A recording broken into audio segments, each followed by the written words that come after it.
I just wanted to ask.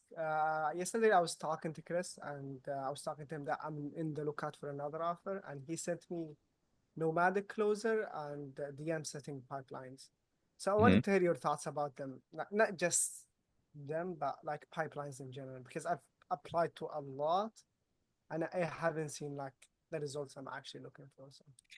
Yeah, I think with pipelines, like the way that we look at it, and this is like me as a recruiter, right? I'll tell you how it is for me, right? I always look for in the pipelines that I have, and I'm gonna have a pipeline that I'm gonna launch it tomorrow and actually market for it. I'm always looking for the top 10% in that pile that I can recruit from, right? And the thing is, it's much like applying for jobs cold. It can work really well, and I've been part of a recruitment pipeline for one of my best roles that I've ever had.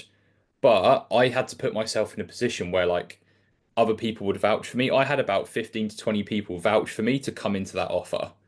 So where they was just saying, "Oh, we're looking for only North Americans, US Eastern time," there were 15 to 20 people that were like, Taylor's really good, hire him."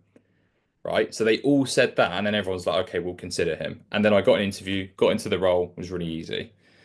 But like at the end of the day, not everybody has that position where the network's that vast and those good relationships.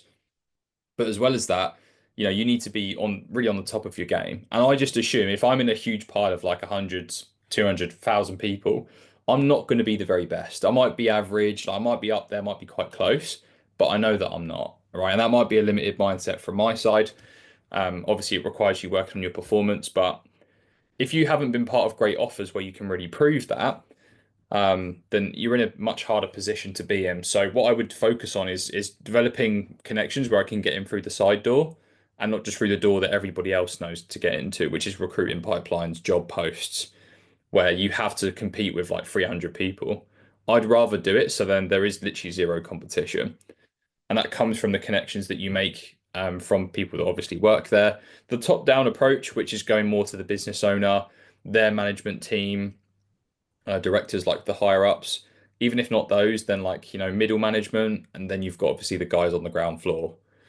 So that's what I'm focusing on first as a priority. Recruiting pipelines, they're kind of like they're cool resources. You're part of certain things you can follow up from time to time, build connections with the head recruiter so that you're top of their mind because they get flooded with DMs like crazy amount, right? So like keep them on tab from time to time, but that don't make that be like your be all and end all is I must get something from a recruitment pipeline.